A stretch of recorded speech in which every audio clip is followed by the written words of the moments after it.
When the megohm reader is below 10 or flashing, it is time to change the DI canister, or the blue can.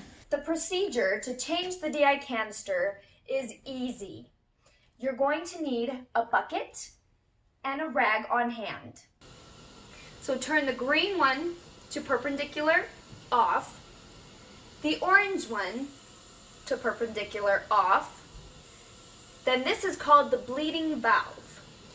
Then you're going to want to open this thinner top tube to release all the water.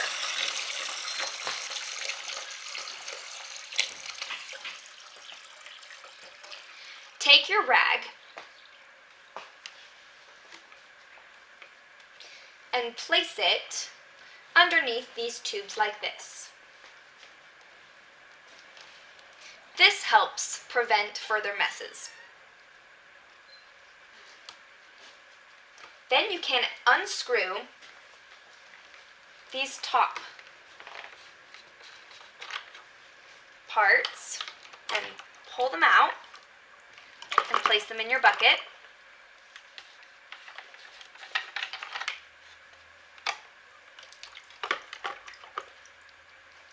To take the top tube off, you're going to want to press down on the small, thin ring that's directly close to the blue tubing.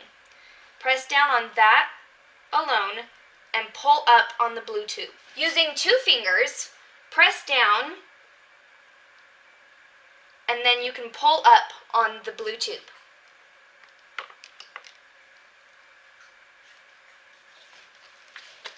Your canister is now free, and you can remove it to place in the box, and you can replace it with your new one.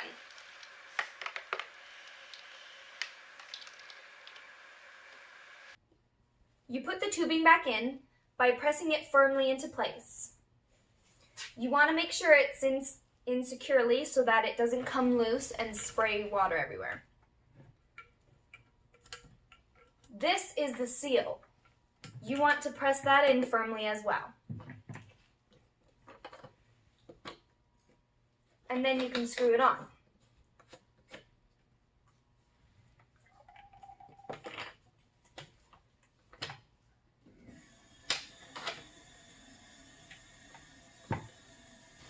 You're going to want to remember the acronym GO. G-O. Green and orange. Green comes first. First, make sure this is off in the perpendicular position. Next, you're going to want to turn on your green valve. Then you can open this one. Air will come out. This can take up to a minute. What's happening is the water is filling up in the blue canister and pushing all the air out of this bleeding valve. Wait until water comes out. This can take up to about a minute. Once water's coming out, then you can turn off the valve. If you have to leave at any point, make sure to turn this valve off so that you don't leave the water running so it doesn't make a mess. You can then turn it back on. Once you have a solid stream, it's ready. And you can turn it off. Then you can turn on your orange valve. And you're set. It's easy as that. It's prepaid, so you don't have to worry about paying for shipping. It's already prepaid for you. Peel off the label, put it right over the top, and you're good to go.